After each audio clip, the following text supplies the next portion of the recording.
Hola a todos, ¿qué tal? Bienvenidos a este nuevo vídeo. En esta ocasión ya con la parte número 4 y final del caso de la asesina esotérica. Como habían transcurrido 9 años desde el asesinato de Ana María Martos, para poder identificar el cuerpo se recurrió a las piezas dentales y a las pruebas de ADN, que en ese momento pues ya estaban mucho más avanzadas que en el momento de la desaparición de Ana María. Como bien hemos visto, las versiones de Taraway se contradicen con las de Norma Beatriz. ¿Por qué? Porque Norma Beatriz Cuike dice que ella se suicidó clavándose una aguja, lo cual, como hemos visto en la parte anterior, el experto forense dice que eso provocaría una muerte por embolia gaseosa y no estaría el cuerpo en un charco de sangre, que es lo que declaraba Taraway. Lo que ocurrió es que Taraway se convierte en cómplice de este asesinato porque no avisó a los cuerpos y fuerzas de seguridad del Estado, no avisó a la policía y enterró, se vio obligado, por así decirlo, por el pánico que le provocaba a esta señora, a deshacerse del cadáver. Como hemos visto, la metió dentro de un bidón, la sepultó con cemento y enterró ese bidón en los terrenos de la finca que más tarde pondría nombre de Norma Beatriz Cuike. Bueno, como os comentaba y os avancé en la parte 3, os voy a poner unos fragmentos para que veáis cómo se encontró el cuerpo de Ana María y el estado en el que los forenses tuvieron que trabajar para la identificación del cuerpo. Como habéis podido escuchar, el cadáver de Ana María se encontraba aislado en un bidón metálico, a la vez en una especie de bolsa de arpillera, y todo esto sellado con cemento. Esto lo que hizo fue preservar el cadáver de los microbios y de la fauna cadavérica que pudiera haber actuado en contacto con la víctima. Al encontrarse aislado el cadáver, lo que se produjo fue una momificación de Ana María. Y ahora vais a ver qué es lo que se encontraron los forenses a la hora de identificarla. Como creo que os adelanté en la parte 3, la identificación del cuerpo se produjo mediante análisis de ADN y de las piezas dentales. No obstante, vamos a verlo porque creo que es un dato bastante importante. Vamos a verlo. Fueron las pruebas de ADN y su dentadura las que confirmaron su identidad.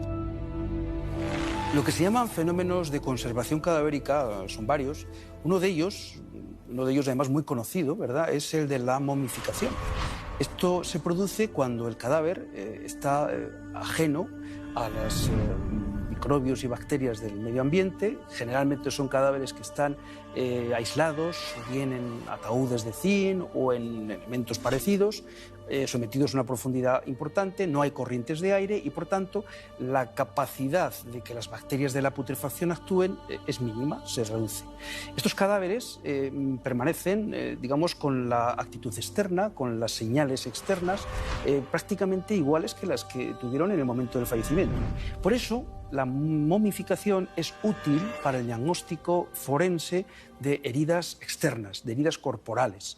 Podemos ver la herida incisa, podemos ver un traumatismo, podremos observar en la momia la esencia o la permanencia de un determinado líquido, pero evidentemente lo que nos van a anular es el estudio forense de los órganos. No vamos a poder tener ningún diagnóstico químico-toxicológico, o si lo es, va a ser de muy poca relevancia. Yo entiendo que eso provoca unos efectos en los restos humanos diferentes a cuando tenemos un cuerpo enterrado en el suelo, ¿no?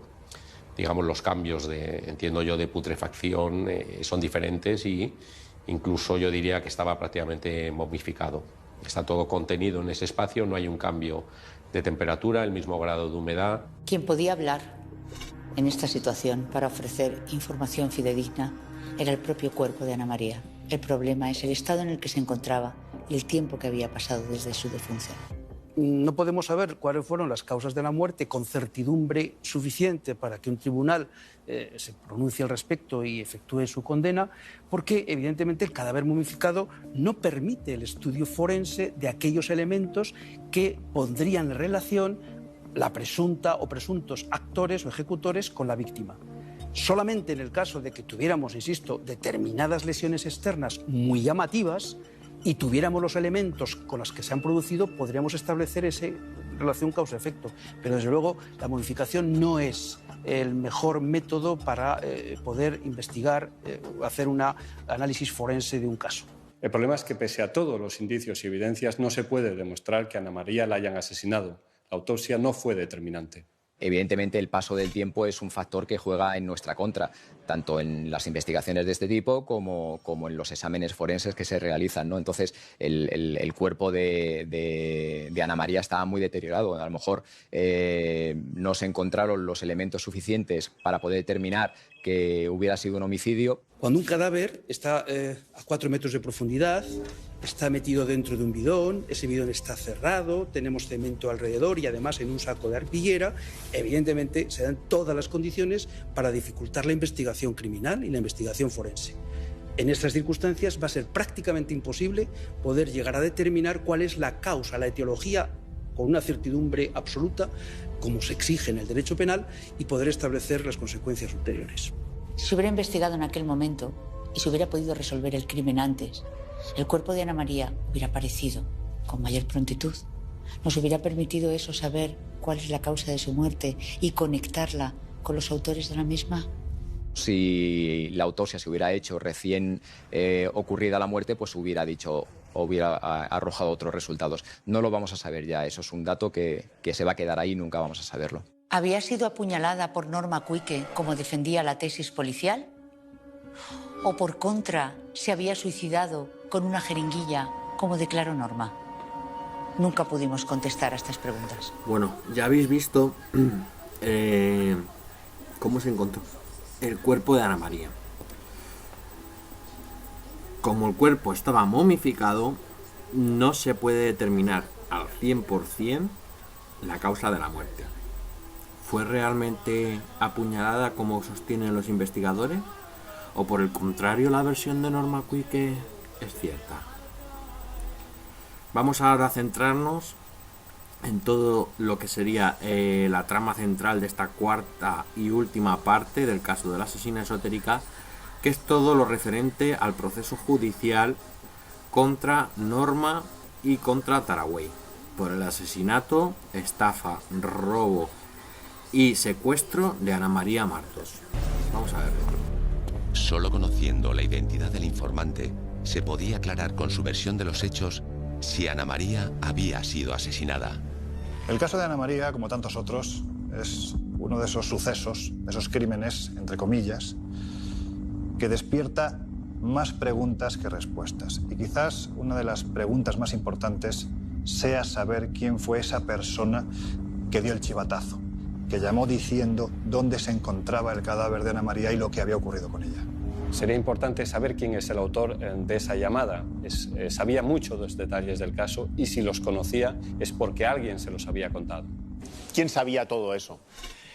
Aunque pensemos lo contrario, de que a quien comete un crimen se lo queda callado y se lo guarda en secreto, la realidad, como a mí, al menos como reportero de sucesos, me enseñó que muchas veces la gente tiene tendencia a hablar de más, incluso el criminal, y a contar cosas, incluso con detalle, pues ya sea por alardear o ya sea porque no puede aguantar ese secreto a otras personas. Desde donde se hizo la llamada es aún más revelador. Fue desde un teléfono móvil a nombre de Norma Cuike. Los investigadores llegaron a averiguar que la segunda llamada del informante se había realizado desde un locutorio cercano a la residencia de madre e hijo en Argentina. Parece ser que las llamadas partieron del entorno de la pitonisa. Hay que decir que ella ya estaba repudiada en Argentina, era de etnia gitana, y estaba repudiada por su propia gente precisamente por no respetar las normas. Aunque se sospechó que las llamadas pudo hacerlas Néstor Roberto Felipov, el exmarido de Norma, nunca se pudo confirmar. Norma Cuike y José María Tarragüell no pudieron ser acusados de asesinato porque el cadáver de Ana María estaba momificado y no se pudo determinar si se había suicidado o si realmente había sido asesinada. Salieron de la cárcel bajo fianza. Al hijo de Norma, Diego Felipov, no se le pudo extraditar porque únicamente pudo ser acusado de estafa. Y en 2013, cuando se encuentra el cadáver de Ana María, el delito ya había prescrito.